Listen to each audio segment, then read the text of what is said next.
Good morning, everyone, and welcome into Wake and Take.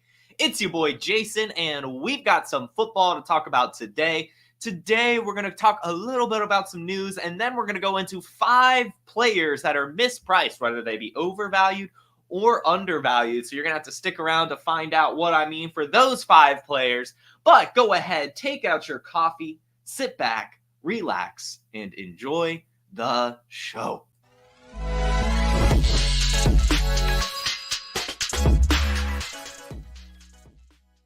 And of course, welcome into the chat, everyone tuning in, whether you're on YouTube, Facebook, Instagram, Twitter, or listening on the podcast. Thank you so much. Good morning to you, Mark. Good morning to you, to the house. Thank you guys so much for tuning in. Let's go ahead and get rocking and rolling. We'll start. I've got one news story for you guys today. Full disclaimer, little disclosure, if you will. The next 2 episodes this week, given the 4th of July holiday, will be pre-recorded. Really good guests lined up. We're having Dario Austin tomorrow for some firework projections, if you will. And then on Friday, we'll be having the mad scientist himself, Aaron St. Dennis. So wanted to go ahead and break down a little bit of news as going to technically be out of office the next 2 days. So Josh Jacobs, there's some hype building around him, and it actually comes from an interview. Josh Jacobs himself really kind of hyping himself up in his usage this season on the Green Bay Packers. He went on NFL Network yesterday or 2 days ago and had a little conversation with Mike Garofalo and Tom Pelissero. These are some of the highlights. Basically, he said, honestly, I think the sky is the limit in this offense. Obviously, with having a special guy in Jordan Love, and having a good offensive line and some good receivers out there makes it a lot easier for me. But just being able to see the game plans and things that they want to do with me this year, the things that they're allowing me to do, I just think it's going to be a special year. Just to be able to come out and actually show that I can catch the ball more. Not just that, but trusting me enough to be able to pick up protections. It's just so special when you got a guy like Jordan Love back there, and you can't really just load the box every play, and you make defenses decide what they want to stop. I think that's going to be the biggest help for me this year. I can honestly say that as I'm getting older and I'm playing longer, I have a real goal of legacy. I think that's a big thing, wanting to play in important games, play in the playoffs, make a deep run, and, play in that game if we get there. That's big for me. I think that's the most important thing. So, of course, there are a few takeaways here. Of course, Josh Jacobs is hyping himself up, and the usage that the Green Bay Packers are expected to give him based on what he's learning so far from our OTAs, from voluntary minicamps, and all of that stuff. So Josh Jacobs has seen the game plan, has seen the playbook, and sees that a lot of plays are designed for him to not only be a featured runner, but also to catch the ball out of the backfield, and that is something really, really special that we have to get excited about, really. We know Josh Jacobs right now is expected really to go off this year. We know that, of course, they did draft Marshawn Lloyd, who is a player that I really like, but I also know that it is probably going to take some time for him to at least get to the level of a Josh Jacobs. We have him right now as the RB17 on our seasonal rankings, projected for 236 points, which is a lot of points, but it might need to even be moved up, as it doesn't seem like he is very much projected for a lot of pass catching when you look at that. In fact, valued right around Kenneth Walker and Aaron Jones. So I think Josh Jacobs could very well be in for another season like what we saw in 2022. The Green Bay Packers went out and signed him to a big contract, even if it is arguably only a 1-year contract based on how you look at it. It still could be the full 3 years if he plays really, really well.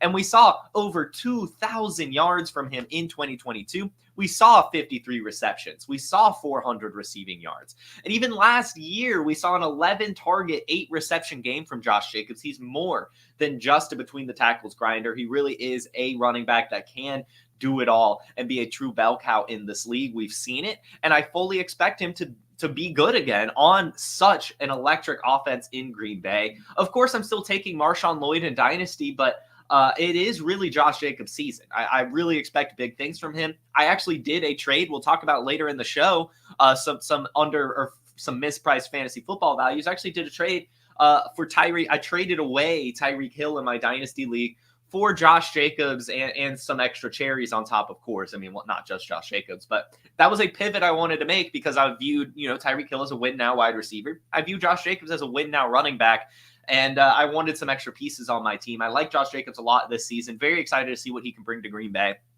Yes, I still want Marshawn Lloyd in Dynasty. Yes, I probably still want Marshawn Lloyd in Redraft as well, just in case an injury happens. But I really do believe that Josh Jacobs will be a 3-down back for Green Bay. I'm sure Marshawn Lloyd will come in for some spells here and there and be really explosive. But Josh Jacobs is definitely the back to own, and without question, even. He's in. He really is primed for a huge season. With it being arguably only a 1-year contract, let me pull up the full details so you guys know exactly what I'm talking about here. But basically, there's an out on his contract. Let me get the full details here. It was a 4-year, $48 million contract with 12 of it guaranteed. But yes, there's a out after this season to where they could get out from under it pretty easily. In fact, most of this contract that he signed was backloaded. It's only a base salary of $1 million this year, $1 million next year. And then in 2026 and 2027, those base salaries go up to $10 and $12 million. So really, this is kind of a prove it deal when you look at it, which is very interesting given Josh Jacobs has proven it. But, he's still only 26 years old, even if he does have some tread on his tire. And even last year looked pretty good prior to his injury. So Josh Jacobs is a player I want, especially in redraft, but I also see the case for trading for him in Dynasty if you're a win now team. So Josh Jacobs, prime to catch a lot of passes in 2024. Draft him while you can at his, let's see, go to the ADP tab on Underdog.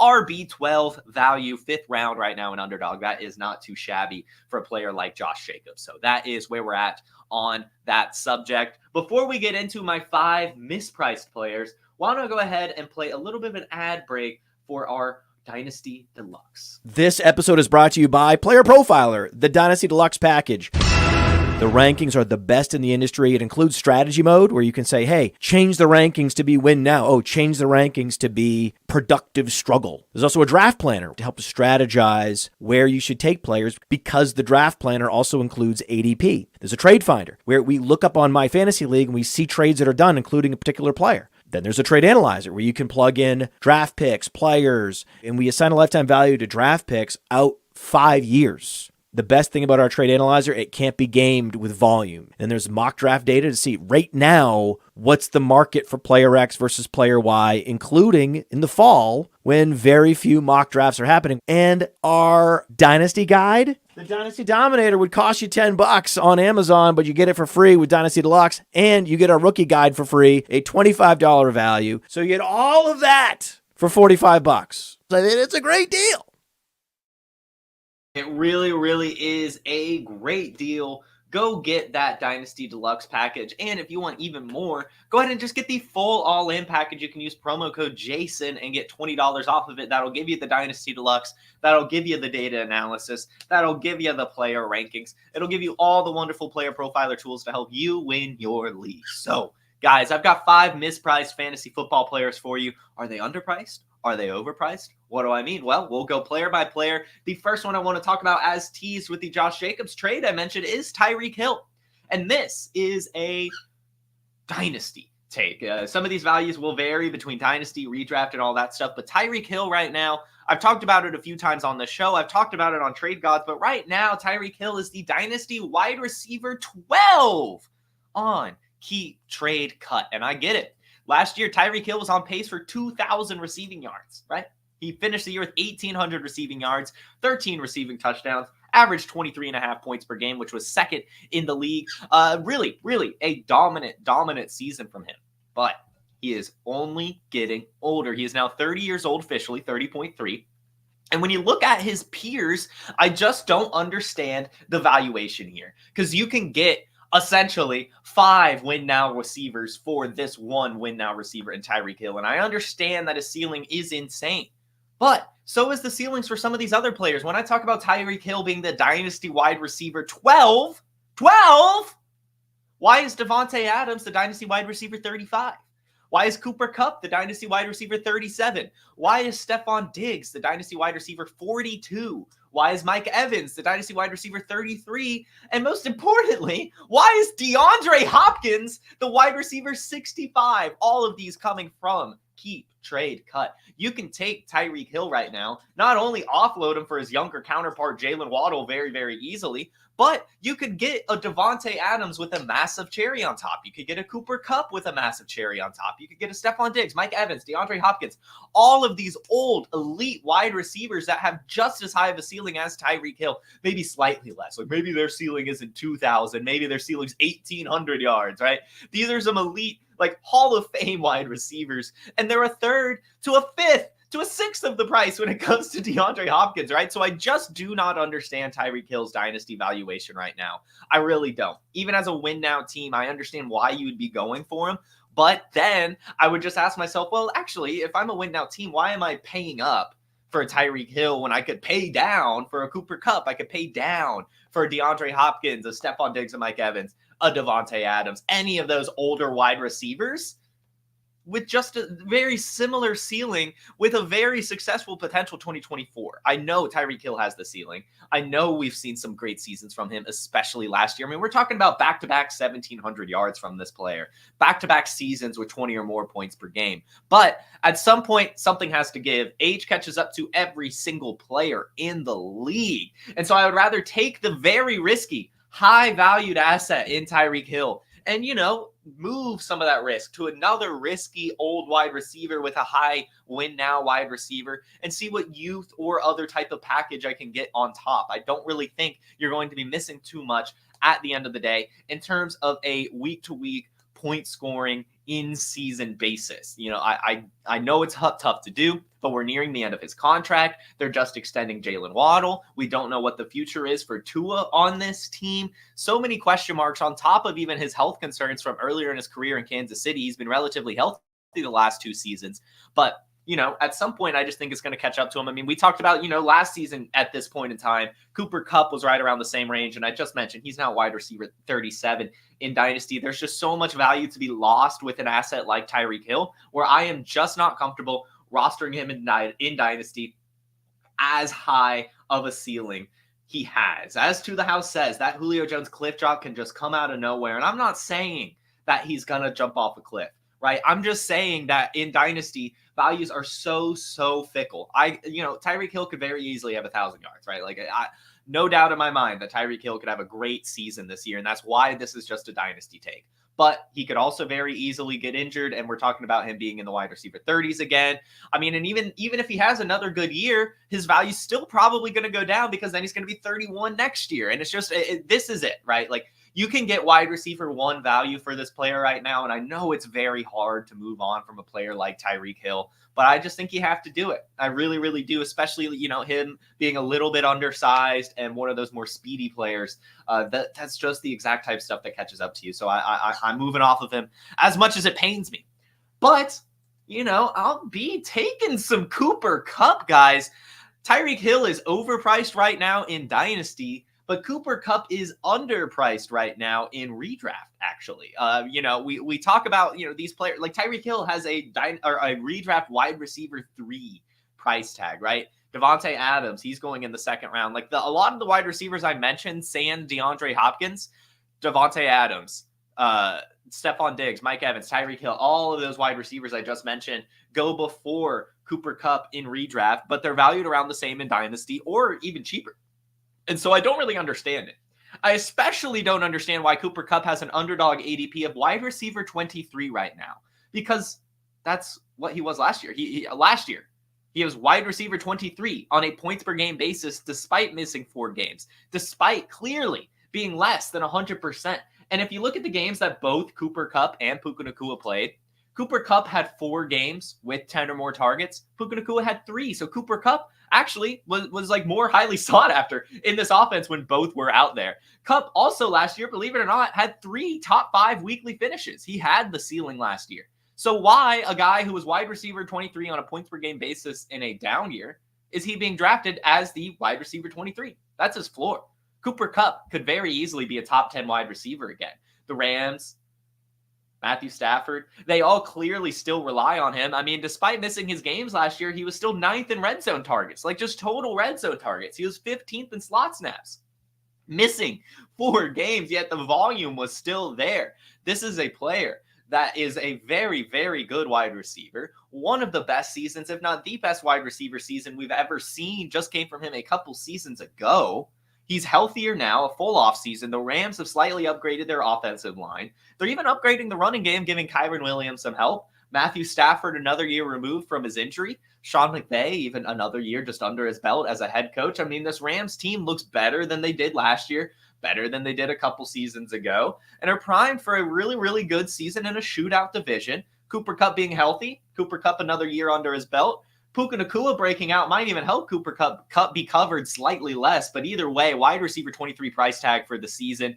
Easy button to press, especially in our PPR leagues. I genuinely, I've said this a lot on the show, I genuinely would not be surprised if Cooper Kupp outperformed Puka Nacua this year. And that means nothing against Puka Nacua. Nothing at all against Puka Nacua. It's just that is how good Cooper Kupp is. We talked about it last week. Puka Nacua is going to Cooper Kupp for training, right? Like Cooper Kupp is the main guy here. Puka Nacua is just the apprentice. Cooper Kupp's the master, and he'll probably still be the master for the next 2 years on his contract. Puka Nacua is still a very great season expected as well. I think both could be top 15, but either way, wide receiver 23 for Cooper Kupp. Easy button to press for me. Undervalued and mispriced right now on Underdog. Which will go ahead. Actually, before we move on, Fantasy Plumber says this Rams offense could be top 5, and I don't disagree. Again, they upgraded their offensive line. Matthew Stafford, another year removed from his injury. Cooper Kupp, healthy. Blake Corum. They've brought in these 2 tight ends. You guys know I like Colby Parkinson for some reason, right? So I really am all in on this Rams offense. And what I don't understand, right? Something isn't adding up. Something is not adding up. This is the easiest thing. So guys, this is a really good tidbit. Focus. Listen, tune in, get ready. So basically, my favorite thing to do in fantasy football is what I call completing the circle. Basically, if you notice that it's very easy to find ADP discrepancies when it comes to an offense, and the Rams are a perfect example. They were a perfect example last year. For example, last year we talked about it. Cooper Kupp was going in the first or second round, right? But Matthew Stafford was being taken at the end. Puka Nacua taken at the end. Kyren Williams taken at the end. So how were we last year like, oh, Cooper Kupp's going to have a really good season and no one else?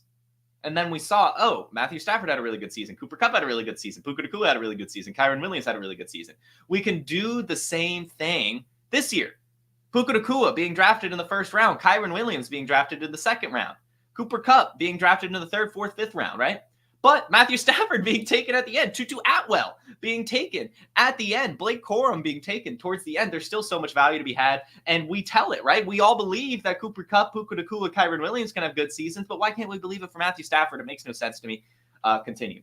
Scrap Iron says you cannot buy everyone. There has to be some players that you completely pass on and don't like, regardless of ADP. That's 100% Scrap Iron. I mean, it sounds like you tuned in late as I was just talking about selling Tyreek Hill and how I'm moving on from him. I've been talking this whole offseason about a ton of players that I'm passing on. Like I have 0% exposure of Garrett Wilson, for example. I'm taking a huge stand on Marvin Harrison Jr. over even Puka Nacua. Like I've made some stands here.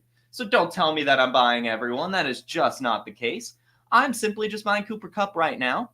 My next mispriced player, and to Scrap Iron's point, is Caleb Williams, who I am completely out on this season, not only in seasonal, but in Dynasty. I do not understand Caleb Williams' price tag at all. He is valued as if he's already played football, and I don't get it. He's right now the Dynasty quarterback 8. The underdog QB 12. And again, with the same argument of Tyreek Hill, if you look at his peers, there's a big discrepancy here. Jaden Daniels, Dynasty QB 12. JJ McCarthy, Dynasty QB 19. Drake May, Dynasty QB 18. Bo Nix, Dynasty quarterback 23. And in fact, Jaden Daniels is actually valued ahead of Caleb Williams in redraft. So what are we doing here? Why are we valuing Caleb Williams so highly right now when he hasn't played a snap of football? In fact, we already know that Matt Eberflus is not that good of a head coach. We know that Shane Waldron is not that good of an offensive coordinator. And we know that Caleb Williams actually struggled last year at USC against some of the top opponents. So why are we doing this? Why are we valuing Caleb Williams around the same range as an Anthony Richardson, a Joe Burrow, a Kyler Murray? Why are we valuing him higher than a Justin Herbert, a Jordan Love, Trevor Lawrence, players that have actually shown us successful seasons, right? I don't get it. If I had Caleb Williams, which I don't, I have 0 Caleb Williams, I would be trading him. everywhere I can. I would be getting Jordan Love plus, Kyler Murray plus, Joe Burrow plus, Justin Herbert plus, Trevor Lawrence plus, right? I would just be going down the list. I would get, if I want a rookie quarterback, I would get any of these rookie quarterbacks plus. I don't understand the price tag right now. He's horribly mispriced, not just in Dynasty, but in redraft as well. We've got to let the dude play football first. We don't know what's going to happen here. I know that we're projecting a good season, but who knows, right? Keenan Allen could get injured. Right? DJ Moore could struggle. Right? DeAndre Swift could struggle. Like, there are so many things here, and yet Caleb Williams is being priced as if he's just had a 4,000-yard, 30 passing touchdown season, and that might just not happen. There's a reason it hasn't happened in Chicago before. It's not just because they haven't had talent at quarterback, because they have. It's a weather thing. It's a team thing. It's a whole lot of different factors that play into it, and I am not comfortable taking Caleb Williams at his price tag right now. I am selling and really all out avoiding in seasonal right now. As there's better options. There's better options. Just get Jaden Daniels. He actually has some mobile wheels, and a little bit better of an offense too. I think at least a little bit more of a fantasy friendly offense when I look at it. So that'll lead us to our next player that is horribly mispriced, and this is going to be Tony Pollard, who right now is underpriced not only in seasonal, but in Dynasty as well. This is a player that is right now the Dynasty running back 32 on Keep Trade Cut, the RB 29 on Underdog? What are we doing? I like Tyjae Spears. I do. I think he's fine. But guys, like, Tony Pollard was like everyone's favorite running back in fantasy football just a year ago. He had an RB8 finish in PPR leagues and had risen all the way to Dynasty RB5 on Keep Trade Cut heading into last season. And a lot of that came because he was hyper efficient and extremely elusive running back that could handle the load in Dallas. And we saw it. And yet for some reason, we're like fading him because last year he was recovering from a high ankle sprain and fractured fibula that he suffered at the end of the season before. But he still finished last year as the RB12 and had over 1,000 rush yards and some receiving yards to boot. He's now fully healthy. He has a new contract with the Tennessee Titans and still showed some efficiency towards the end of the season last year, especially from weeks 11 onward when he finally had his health, as he put it himself, 18 points, 22 points, 17 points, 16 points. I mean, I don't get it. I really don't get it. Tony Pollard, again, finished last year as the RB12, less than 100%, and is valued as the RB29. RB32 in Dynasty. And I know that Tyjae Spears is going to get some work, but there's one thing that we should talk about here, and that's the fact that the new regime brought in Tony Pollard. Tyjae Spears was on the roster. They could have studied the film and seen everything that Tyjae Spears did last year, as efficient as he was. But they still brought in Tony Pollard. They want at least Tony Pollard to probably be the starting running back here. Both can get a ton of volume, but Tony Pollard is a hyper-efficient running back that we've seen before. He's a little bit more of the true bell cow profile than a Tyjae Spears does, and can do a little bit more between the tackles than a Tyjae Spears can.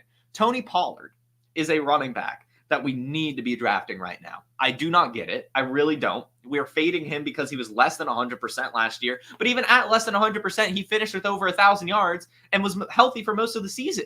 I do not understand why Tony Pollard is valued how he is right now. Get him in Dynasty. Get him in redraft. Thank me later. And no, I'm not saying fade Tyjae Spears. You can get him too. But I do believe that Tony Pollard is the RB1 on this team. I think he'll at least get 60% of the opportunities, probably closer to 65%, with Tyjae Spears getting some receiving work. But I think Tony Pollard's going to be the featured back on first and second down, and he'll probably get a lot of third down work as well. This is a running back that they paid a decent amount of money for. The new regime totally brought in. This is a running back that was a bell cow in Dallas. This is a running back that's been hyper efficient in his career with great athleticism. Tony Pollard, a true value right now. Let's hop into the comments as I see some. We'll come back. Mistakes were made with Pollard last year. I do agree. I will say I was selling Pollard last year. I really was. So I don't necessarily think that he has, the whole top 5 dynasty range in his range of outcomes again. But I mean, I think he could easily hop back into the top 20 easily. So yeah, I want Tony Pollard again. I'll take the chance. I think that his value is now appropriate easily. Dakota says both Spears and Pollard can outperform their ADP. I agree. I just think Pollard is a little bit more mispriced. So there we go. The next final one is TJ Hawkinson. This one's confusing to me too. This one's really confusing to me. I think if TJ Hawkinson wasn't a tight end, I would agree with a lot of you in fading TJ Hawkinson. But this is a fickle position. And I don't care that TJ Hawkinson is less than 100%. I will take TJ Hawkinson in the 15th round, right? The 14th round. And, I'll just let him sit on my IR until he's healthy. And then he'll be healthy. And I can have a Jelani Woods, a Tyler Conklin, a Hunter Henry hold down the fort while I wait on an elite option to return to me. I don't get it. I know that Kirk Cousins is gone, but this is still a high pass volume Vikings offense. And this is still an offense that when he returns, he's going to be a featured part of it. TJ Hawkinson last year was on pace to finish as the overall tight end one in both standard and PPR leagues. I mean, what do we want from him? I know he suffered an injury late. He'll probably land on PUP and miss the first few games of the season, but he'll be there when it matters most. And last year, Hawkinson got so much opportunity. He was top 3 amongst tight ends in points per game, receptions, targets, target share, air yards, even unrealized air yards. He left some on the table. It really makes no sense to me. It's mind-boggling, really, that you can get a player with this kind of production and potential volume in the 13th round on Underdog right now. Tight end 16 on Underdog. His dynasty value hasn't changed. He's still dynasty tight end 6 because we all know that he's an elite tight end and you can get him at a massive discount right now. Again, if he was a wide receiver, whatever. I don't really want to waste the roster spot on a wide receiver I might have to wait half the season for. But a tight end? A tight end. All I'm saying is you can literally get top 5 production from the tight end 16 when he's healthy. You can waste an IR spot. It's not a big deal. You can waste a bench spot. I really don't care. Because what's better? Literally, what's better? Getting Cole Kmet and Dalton Schultz? Or TJ Hawkinson and Jelani Woods? I mean, come on, guys. Let's have some fun here. Let's shoot for the moon. And, figure out, just be in tight end wasteland while you wait on TJ Hawkinson. But then when he's back, you're going to be so happy he's back. He's going to be scoring you 10 to 20 points a week. Right? I don't get it. I mean, I kind of get it. Again, if he was a wide receiver or a quarterback, something a little bit more replaceable of a position, then I would understand fading a guy because he's recovering from an injury. But this is the tight end position we're talking about, and this is TJ Hawkinson we're talking about. And even the JJ McCarthy argument. You can say, oh, well, it's a rookie quarterback that we don't think is going to be that good. Okay, sure. Rookie quarterbacks generally lock on to their tight end, right? It's a big safety net type of player for this offense. So I just want TJ Hawkinson. I actually have 75, 80% exposure to him in Underdog right now because I just don't care about the first few weeks of the season. I'll make it work. And even then, it works really well, in my opinion, if I get Kyle Pitts early and then just have TJ Hawkinson as my second tight end for if Kyle Pitts just doesn't pan out or gets hurt, I have 2 elite options. Or I also don't really hate taking TJ Hawkinson as your first tight end and going with a 3 tight end build and just, hoping a Tyler Conklin or a Jelani Woods or a Colby Parkinson or whatever can hold down the fort alternating weeks before TJ Hawkinson returns. But again, this is the tight end position we're talking about, and this is an elite tight end we're talking about, and you can get him for tight end 16 price tags at the end of your fantasy football drafts. You can't get that type of upside very often. Normally, that's not the case. Even when a player's suspended, we saw Alvin Kamara, he was going earlier in drafts last year. Cooper Kupp, he was going earlier in drafts last year. Jameson Williams was going around the same range last year. DeAndre Hopkins was going earlier when he was suspended a couple seasons ago. But for some reason with TJ Hawkinson, we're fading him. So I want him right now while he's still incredibly, incredibly cheap in these redraft drafts. So those are my horribly mispriced players that I'm either buying or selling in Dynasty or Redraft or Underdog or whatever.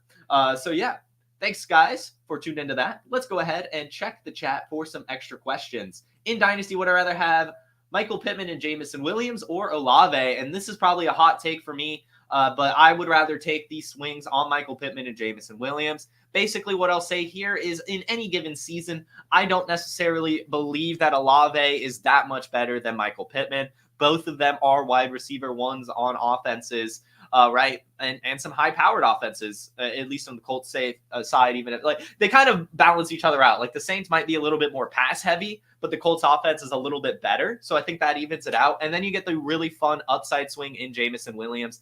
I will take that side of the trade. Again, my take on Chris Olave is that he's shown us who he is, and that's not bad. In fact, he's shown us he's a really good wide receiver. He's a consistent 1,000 yards receiver, But I don't think that Chris Olave is ever going to give that like 1,500-yard season. And I think that you could get, Michael Pittman, very similar production, and take a very fun upside swing on Jameson Williams, one of my guys, a guy I like a lot. So I would take that move if you can. And maybe see if you have Chris Olave, maybe see if they could tack on like an extra third or something. I think you could squeeze out a little bit more.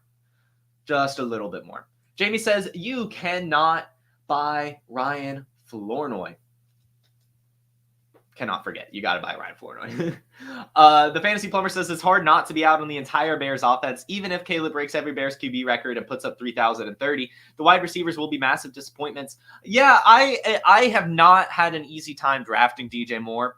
I have had a very easy time taking Rome Odunze just because, at that point in the draft, we're drafting for upside. Let's face it. And Rome Odunze, being a top 10 wide receiver with the type of college production and combine performance we saw from him, has a really, really high ceiling. I know that an injury might have to fall his way, but I'm also starting to believe that Rome Odunze could kind of be the DK Metcalf or like Tyler Lockett, whereas like a Keenan Allen would be the JSN in this offense. So that's kind of where my head's at right now. I think Rome Odunze is a little bit of a value, but I do kind of agree the rest of them, it's a little hard to press that button.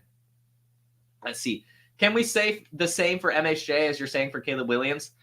Yes and no. Marvin Harrison Jr. isn't being valued over some studs right now. Marvin Harrison Jr. isn't again, Caleb Williams, top 8, right? Like Marvin Harrison Jr. isn't that high yet. Like you still have, of course, Tyreek Hill, CeeDee Lamb, Justin Jefferson, Jamar Chase, AJ Brown, Garrett Wilson, Chris Olave, and Puka Nacua generally going before him. Maybe not Olave, but either way, all of those receivers are generally going before him. And I honestly think that I am fine taking Marvin Harrison Jr. over, these are my rankings. Get mad at me if you want, whatever. Jamar Chase, Justin Jefferson, CeeDee Lamb, Tyreek Hill, Marvin Harrison Jr. I mean, this is a guy that is slotting into the number 1 wide receiver role on a very high volume and efficient offense in the Arizona Cardinals. I think Marvin Harrison Jr. is a lock for a ton of targets this year. And I know that we could say the same, but the upside case for Caleb Williams isn't necessarily Marvin Harrison Jr. is slightly undervalued and can be the dynasty wide receiver 1. Like that's possible. With Caleb Williams, I don't see him ever going into that top 5 tier. Like I even if he had, I don't see it happening. I don't see him having a CJ Stroud type rookie season. And even a CJ Stroud type rookie season didn't make him the dynasty quarterback 1 for anyone other than me. So I don't see much value going Caleb Williams' way, whereas I still see Marvin Harrison Jr. having some room to grow. And like the wide receivers that he's in front of, like a Chris Olave, a Drake London, a Jalen Waddle, those players have a little bit more wide receiver competition and also don't have the true alpha ceiling that Marvin Harrison Jr. has. So it's a yes and a no, but I just think that Marvin Harrison Jr. has a lot more room to grow than a Caleb Williams does in terms of his value. See, exactly. Dylan traded Caleb Williams for Kyler and Worthy. That's incredible. Like, that's just like, Kyler Murray is probably going to outscore Caleb Williams, and then you just got the Chiefs rookie wide receiver for free, essentially. So that's what I'm talking about here. It's just, I don't get it. I don't get why you would be holding on to Caleb Williams right now at all, to be honest. You can get just so much. Sanders, still worth rostering in Dynasty. I'm going to assume this is Miles Sanders. Yes, in deep leagues. I mean, yes, as much as it sucks. I mean, Jonathan Brooks, obviously he's coming off an ACL tear, so there's no guarantee that he stays healthy. And I mean, Chuba Hubbard, he's also awesome, but running backs, they get hurt. So I would say an RB3, unfortunately, is worth rostering just because it's not 100%. I mean, it's like, just drop him. You know what? Screw it. Just drop him. Pick him up again if he becomes relevant. You can have more upside swings. Just drop him. Chuka says that Hawk had a major injury and still needs to get into football shape after he gets back. He isn't Superman. Hawk will be a huge disappointment if drafted. What do we expect from Hawk, seriously? I expect him to be a top 5 tight end from weeks 10 onward.